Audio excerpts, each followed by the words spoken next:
Hello everybody, I'm Don Counts and we're here at the 911 Center, and you're going to get a behind the scenes look at what goes on here at the Communications Center here in Fayetteville. So come along and enjoy the tour of the 911 Center. We're in the Fayetteville Lincoln County Operations Center here at 911, and we have our friend Bob Jones, the Executive Director here. Is that your title? That is the title. Okay. Tell us a little bit about this room that we're in. We're currently in the EOC, that's the Emergency Operations Center. And this facility is used for any type of disaster that might go on in Lincoln County. All of the department heads have a place at a table where all the decisions can be made. We have the overhead projectors that allow us to put all of the events up on the wall. Wow. So it can be monitored by, all of the department heads that are in this room. Sure. So this room becomes very, very important during a major disaster. All of the work crews that are in the field would be managed by the people in this room. Oh, well, let's talk about a particular case where you've had everybody together. Well, during the tornadoes that we recently have, we've got the ability in this room to actually monitor all of the events that are going on in the county, and we have radio control where we can control all the radio traffic that goes on in the county and keep everybody up to speed. So typically how it works in the incident command system, you'll have an incident commander that's in the field, and he will have resources that he will need. Maybe it's manpower, maybe it's a bulldozer or a dump truck. That request would be made known to the EOC. The EOC, the members in the EOC would find those resources and get them out to the field. It's a very precise operation that has to happen. Just like in any business, you've got to have a operation chart, and that's very important in an emergency situation. That's correct. You've got to keep track of all your emergency responders. The last thing you want to do when you're out, especially doing search and rescue from something like a tornado, is lose track of your first responders and then have to rescue your rescuers, if you will. Let's talk about the people that you would be typically in this room. You mentioned some of them, but by name and what positions? Well, generally the EMA director would be here, and now that would be Doug Campbell. We would have the mayor, city mayor. We would have the county mayor. We'd have finance department would be up here. Because those things cost money. That's right. There's different divisions that are laid out by the incident command system. One of which is logistics. One of which is operations. Those are two of the very important. Then you have finance that goes in there. Because anytime you go into these events, there's a lot of paperwork that has to take place. If we track it properly, and if Lincoln County is declared as a disaster, then FEMA reimburses the county for a lot of our expenses. And in this room, we also would have the chief of police, the sheriff, and maybe the fire chiefs. That's correct. Because all of those play a part in a major disaster. Absolutely. And these are things in which I'm sure are trained to some extent. Yes, we actually do desktop exercises. We're required by the Tennessee Emergency Management to do exercises so often. If we don't do those, we lose our grant funding. So those things are very important. What are we seeing behind here? You want to tell us what's back here? Generally, this is where we would actually have a 911 operator that would sit at this screen and monitor all of the calls that come in for incident support. Obviously, we have normal operations that still have to go on, especially if the event was isolated to a certain part of the county. That county is going to be under the control of the incident commander. But the rest of the county is going to be normal operations. You've still got regular law enforcement calls, EMS calls, and you'll have fire calls. Like the tornado of April of 2014, it was in a pretty good area, but there's still a lot of this county left that have to be running regular operations. That's correct. A lot of people don't realize that even though you've got a major event going on, there are other things that are still taking place at the same time. People still get sick. People still have heart attacks. You still have fires that have to be put out that are not associated with the event. So that being the case, we have to split our operations here at 911 from incident to routine operations. We're looking forward to the opportunity of seeing all the behind the scenes of 911. Right now we are in the operations center. Anything else you can tell us about this particular room? I mean, this is also a room in which I've actually had some training in, so this is a training room as well. It is. We use this room for training since the EOC is not active most often. We want to keep it that way. But should we need it, all of these desks would be filled with people doing their respective part of the incident management. Fayetteville Lincoln County is so blessed because what we're seeing right now, you saw me do an opening out front. We are actually underground. This is a very high-tech facility. It is. This facility was built in 2000. There was a lot that went on with the 911 systems that started with Congress. And after 2001, after 9/11. That's correct. And so there's funding. Most of our funding for this 911 center comes from your phone bill. Everyone pays a set amount now. It changed recently over the past 2 years. Everyone pays a set amount. That money is actually sent to the Treasury Department of the state. Wow. Lincoln County gets a percentage of that back as operational funding. This building was built with 911 funds. Okay. This building is also housed with people in it 24 hours a day, 7 days a week. 24/7. Don't get any holidays working here. We manage approximately 4,500 calls per month. Wow, wow. We have a lot of calls. This facility takes on a great responsibility. In fact, just this year, we increased our staffing by, or last year, excuse me, we increased our staffing by 2 more people. So how many people are on staff all the time? We run 3 people, 3 operators, 24/7. Because if you have a house fire or an emergency in a particular area, that particular dispatcher is pretty much tied up on that call. That's correct. When we have a major event, one of the things that we see, cell phones, everyone has a cell phone. Yeah. And they'll drive by an accident, say that's on Huntsville Highway in front of Park City. And everyone that has a cell phone wants to call and tell us that there's been an accident. Now, we need information, but most of the calls are there's an accident in front of Walmart. Is there anyone injured? I don't know, I didn't stop. That type of call is not very helpful, and we have to rush through those because we have 5 phone lines, and on an accident, 5 911 lines. I got you. On an accident, they're all calling. Oh yeah. And all the lines are filled. And we got 3 operators and 5 lines, so you can figure out real quick you get overloaded. Yeah, we can relate to that at FBU when there's a power outage. That's correct. So it's helpful if somebody stops to render aid, and they know how many patients there may be, what type of injuries they need. We relay that information to the ambulance service before they get on the scene. Many times, based upon the information we receive, they may go ahead and launch a helicopter. Oh yeah. Because time is of the essence with major injuries. Yeah, a lot of things to take place. We're going to get to see that. One thing about it, we're located on what I call Holman Hill, Reservoir Hill. I don't know, what would you call it? It used to be Reservoir Hill, the water reservoir being up on the hill behind us. Of course, they now call it Holman Hill. Okay. And we've taken the Reservoir Hill nomenclature and moved it to our new tower site. Oh, okay. So when we say Reservoir Hill, we're talking about the new tower site at 611 North Lincoln Avenue. Okay. Well, one thing we'd like to do now is we'd like to move over into your boardroom. We've been in there, we've done one show there about ham radio, but we'll talk about your board when we move into that. Sure. All right.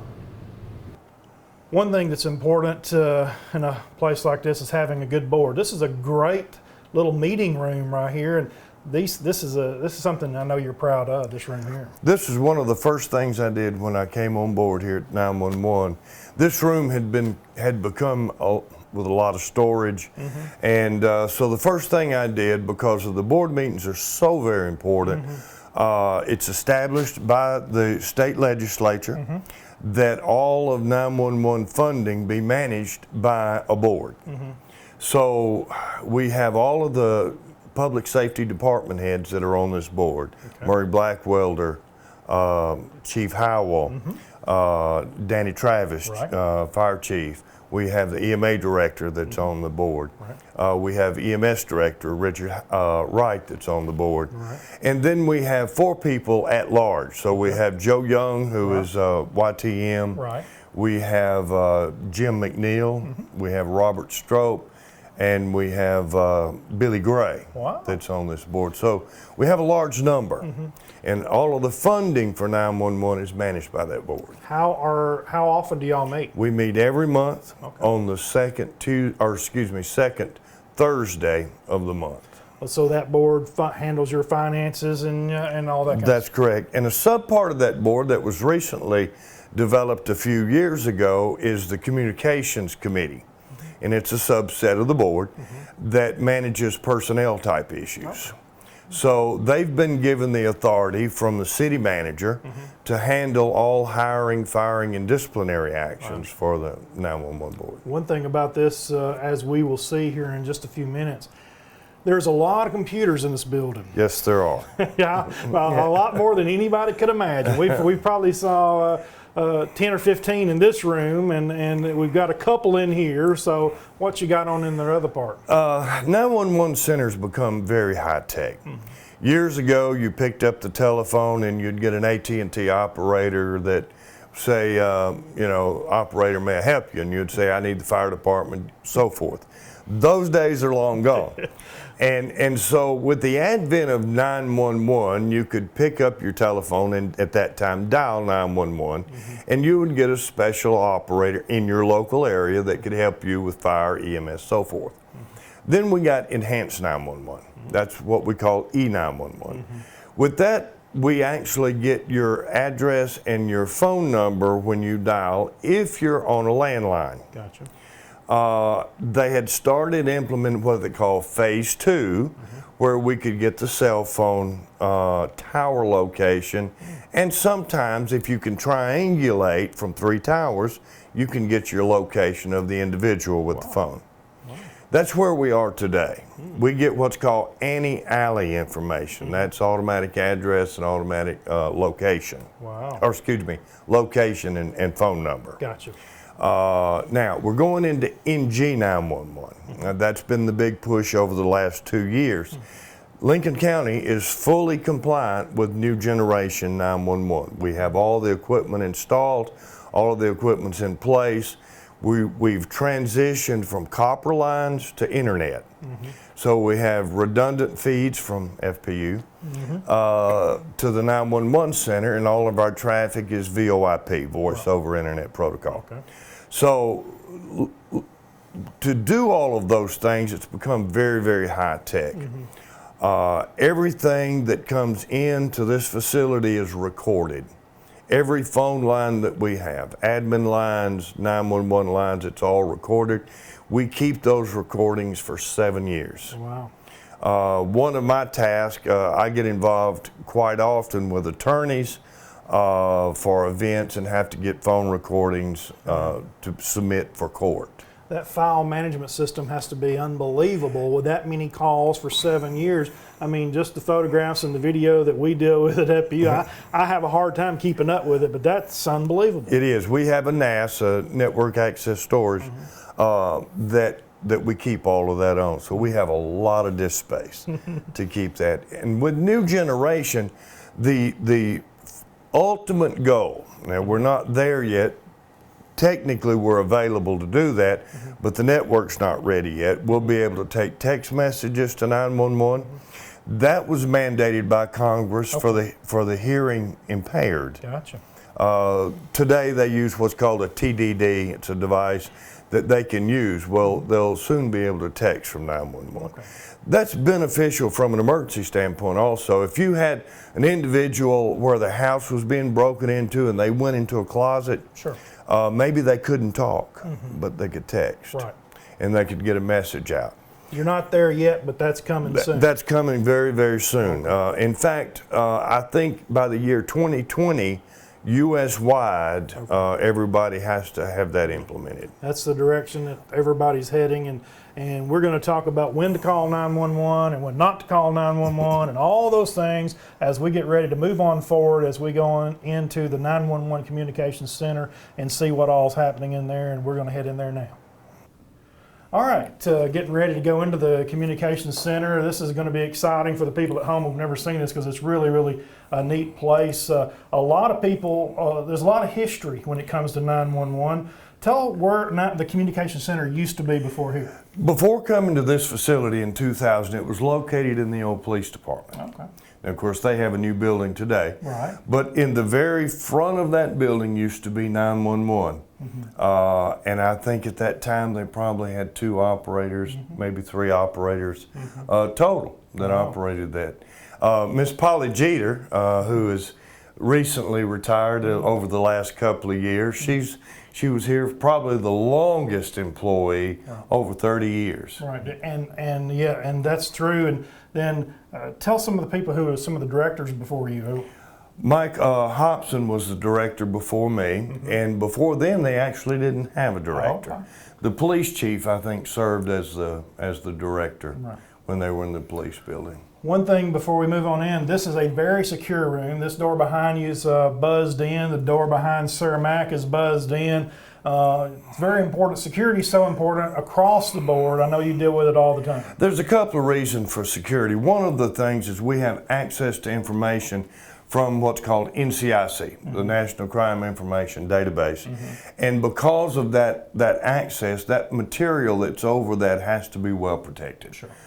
We can get criminal histories on people. We can see their driver's license, which gives us address, many times social security numbers, and that information has to be protected. Secondly, the building has to be hardened just for public safety. Right. These operators have to be protected. We are the first line of defense. Right. And when you talk about something that we see in the news everywhere is police officers, when they pull somebody over, they run a tag, y'all have all that information there, so that officer pretty much knows what he's walking toward, or somewhat. That's correct. Through you guys. Hopefully they do. Yeah.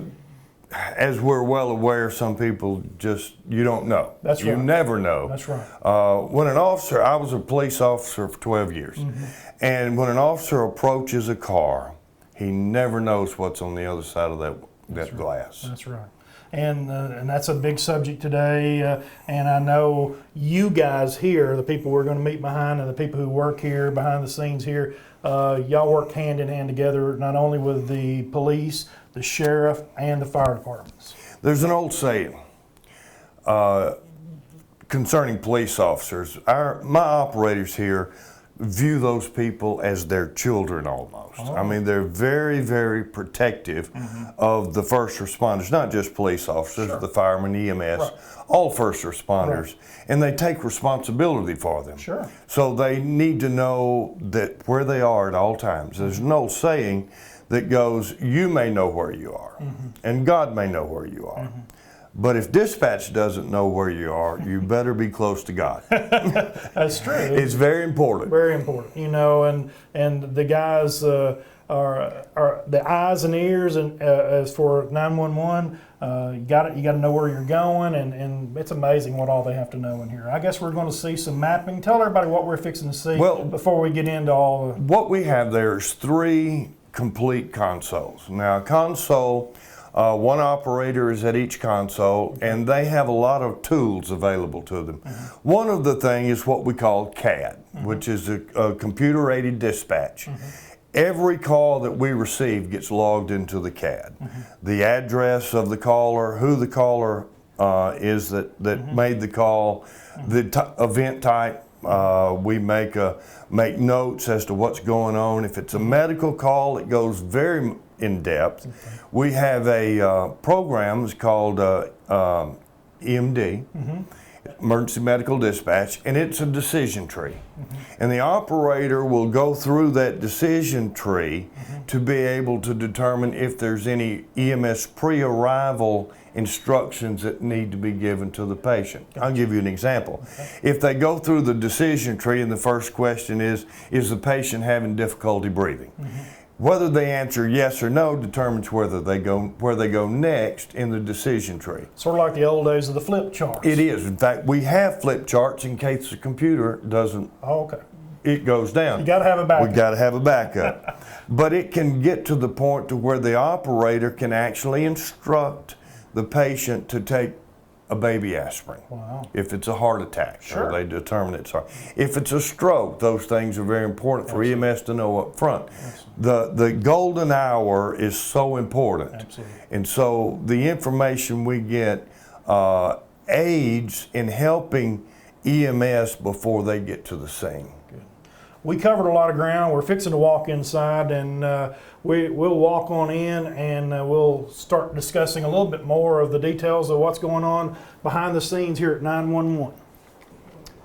Okay, we are now into the communication center. This is where it's all at. This is the hub. This is where the job gets done. These operators field a lot of calls every day from citizens in this county needing help. And so we have 3 distinct stations, as I mentioned earlier. They're all identical. They all have the same equipment where they log every call that comes in. The 911 calls get recorded for the audio. It will actually initiate the CAD screen. It will also initiate a map so that these screens that are up top, they'll bring up a display of the area where the call originated. Okay. Can you give us some examples on that? We can. In fact, what I'll do, and we'll use station 2 here. Okay. Christy, if you would. What we're going to do is I'm going to initiate a 911 call, and we'll see some of the features that are activated for every call that we receive. And so as I initiate the call, you'll hear some digital noise in the background when the call comes in. And then you'll see the call that comes up on your far screen on the left. There the call comes in. It has address information, phone number information. And then we get the initiation of a map.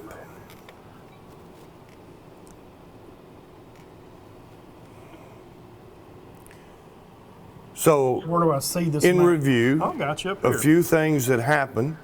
The map was initiated, and it brings it up, and it pinpoints my location, which happens to be at the 911 center. Wow. Secondly, it initiated the call on the CAD that said it came in on Verizon, and it came in on the IC Bank tower. Wow. That is so cool. Now, what's her responsibility when she takes the call? All right, her responsibility now, she would talk to the caller and find out what their name and address. The first thing and the most important thing that our operators get is, what is the location of your emergency? You know, when people are under stress and they're maybe having an emergency of their own, they don't think very straight. But if we can't get the location of the emergency, we really cannot help. And so the first thing they want is the location of the emergency. Secondly, we want to know, what type of emergency are you having? Is it a medical condition? Do you need the police? What is the event that's taking place? And so a screen that comes up, she's going to be typing that information, the type of event, and we'll just, you can pick something there. So say for instance we have a medical call. We're going to bring up the emergency medical dispatch, and there'll be some questions that'll be asked the caller. For instance, are you having difficulty breathing? If the answer was yes, she would choose difficulty breathing off of this screen. And once she chooses that, the answer is yes, and so it'll take her to another question. How old is the patient? We'll say 65 years old. Then he'll ask if it's male or female. Say it's male. Is he awake and conscious? Yes. Is he breathing? Yes. Okay, let me ask you one quick question. At what point do you dispatch? It'll tell us, it will actually tell us Okay. the point when to dispatch. All right, I'm sorry, go ahead then. All right. All right, now, if that patient had been choking, we'd have had a different response. So right now, difficulty breathing, it's a male patient. What is the chief complaint code? we're going to say asthma. The patient has asthma. So here's our questions. Oh, is the patient completely alert? Yes. Difficulty speaking between breaths? Yes.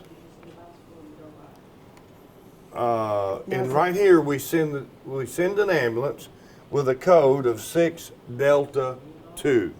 And what does that mean? The EMS actually has a book, and it tells them a lot of things about that. Number 6 tells them what type of call it is. Delta is generally used for the response code, whether it's emergency traffic or non-emergency traffic.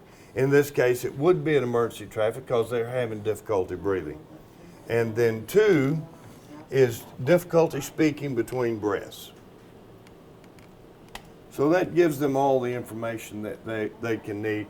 Now, the actual call will continue, and they'll ask several more questions to try to help that patient before the ambulance gets there. Are you saying now that another dispatcher would be making this call, or is this all her responsibility? Here's how we work in our facility. Okay. This dispatcher took the 911 call. She starts getting the information. She's entered into her CAD address and callback number and the fact that it's a medical call.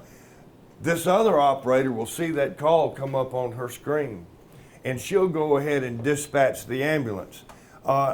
Candy, why don't you do a dispatch test page for EMS?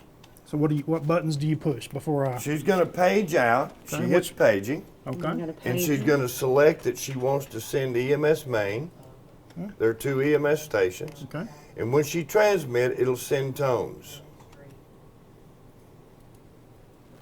Will we hear those tones? You will not hear those Oh, tones. so we won't hear them like we would if we had a scanner. You'd hear them. Well, they have headsets on, and they hear them in their headsets. Gotcha. That was the end. Teaching Lincoln County EMS, this is a test of the paging system. EMS, this is only a test. Timeout 1355. Okay, that's cool. So now she just did a complete page to the ambulance. That's correct. And so when the ambulance service checked in service, of course, she would have given them the address and the nature of the call. When they checked in service, should have given them the address a second time to make sure that they had it correctly, and should give them time of response.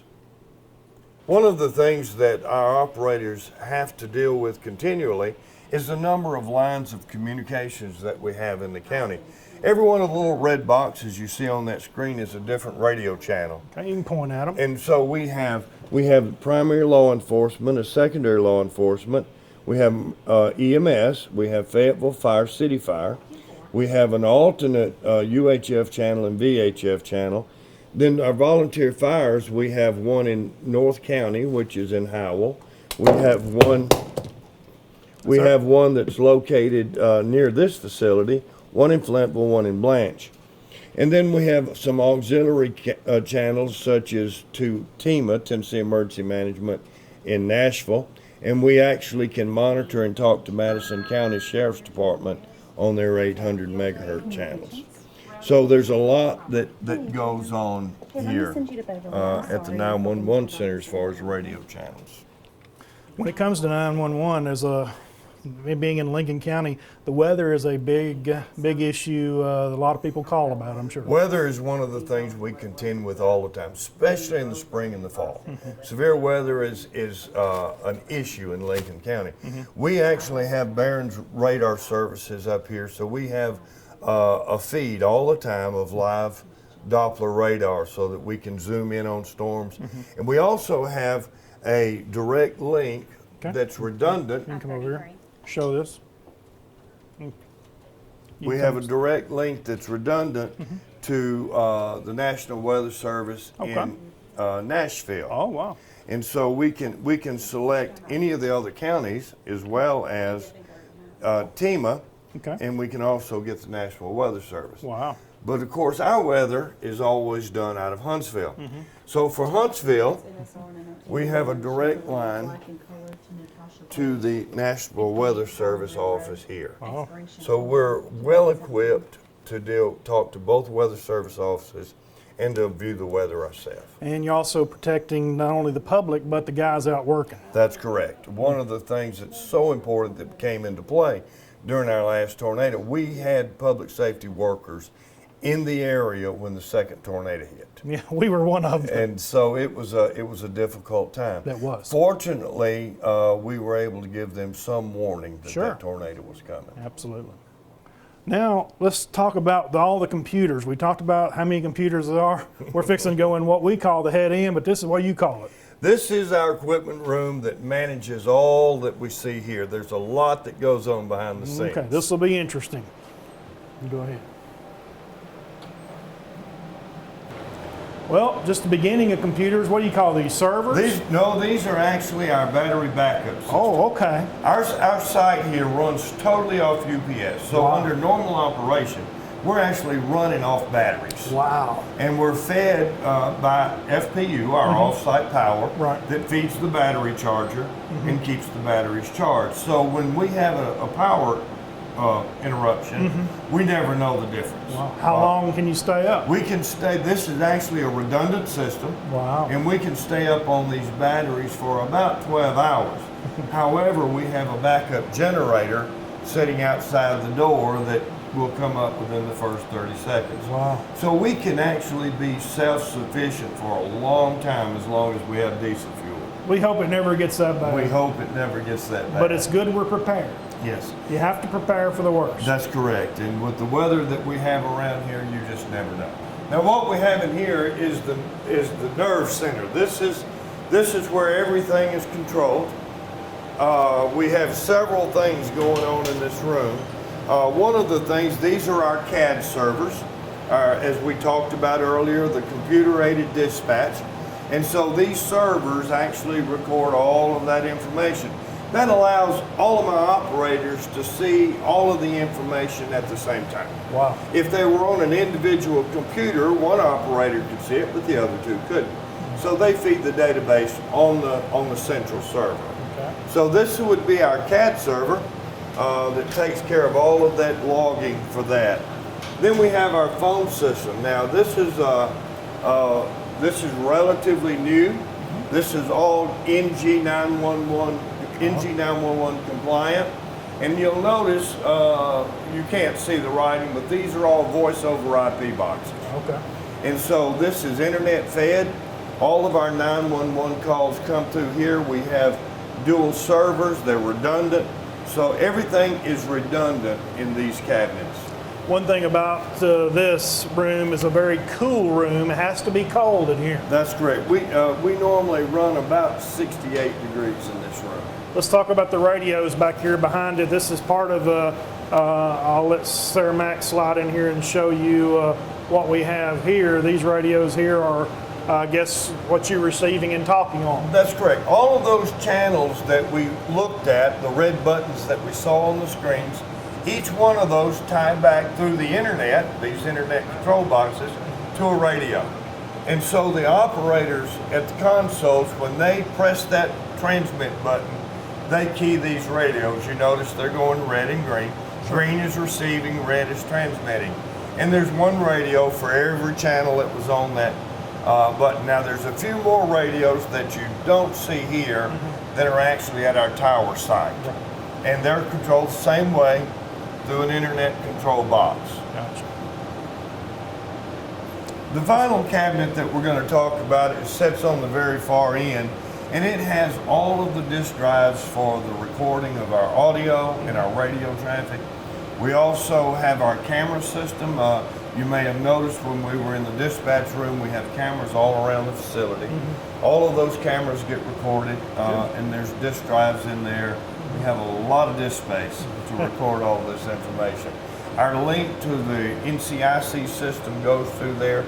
It's encrypted. It's a special link that is a direct feed to Nashville. Very important, very high tech, and security is of the utmost here and and the information that you have as well. That's correct. People's information is protected. That's right. And it has to be. Yeah, okay. All right. Well, Bob, it's been a great tour. We've been wanting to do this for a long time. One thing that I am impressed with is being able to staff this place 24 hours a day with professional people, and that's a very tough thing. I mean, these people got to know what they're doing. I'll tell you, it's a very difficult job. These operators, I have to give them credit. They deal with people in their worst of circumstances, and because of that, they're upset, they're excited. But we still need to get information, and these operators take that in stride. They extract the information they need. We've even had people that have had strokes and had difficulty talking. Sure. And that's the person on the phone, and it can be a very difficult job to get that information. They're actually working with their hands tied behind their back because they can't see what's going on. Even with the officers and the firemen and the 911 call itself, it takes a special person to do this job. These operators, according to state law in Tennessee, have to have a minimum level of training before they can do this job. Wow. And it's not a job that everyone can do. When we were going through filling some slots, we actually went through 3 or 4 operators that just were not able to do the job. Sure, I understand. So, well, hopefully that'll give you the public an idea of what goes on here at 911 and the equipment and how that we are here to serve them. Absolutely. Well, let's talk about one thing that's very important, one thing we've touched on briefly, but when do we need to call 911 and when do we not? 911 is for life or death emergencies. However, if there's an accident on the road, it may not necessarily be life or death, but people could be in harm's way. Right.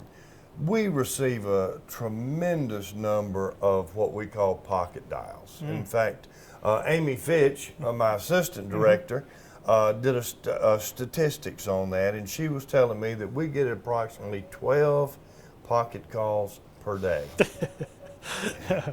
And so when you put that cell phone in your pocket and you walk around and you're bending over and standing up, for whatever reason, they like to dial 911. Something about that. And it never fails. We start getting pocket calls when we're the busiest. Wow. So if you can lock your phone, if you can keep it from calling inadvertently, it would be beneficial.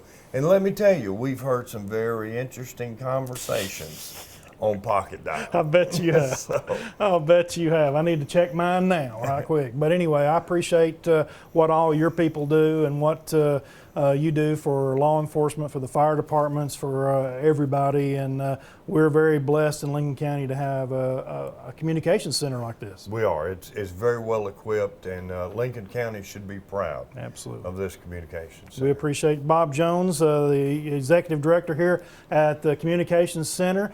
It's been a behind-the-scenes tour of what happens when you call 911, and the next time you call 911, you'll have an idea of what these people are going through here, and we appreciate you watching here on Fayetteville Public Utilities Channel 6. I'm Don Counts, and we will see you back in here next time.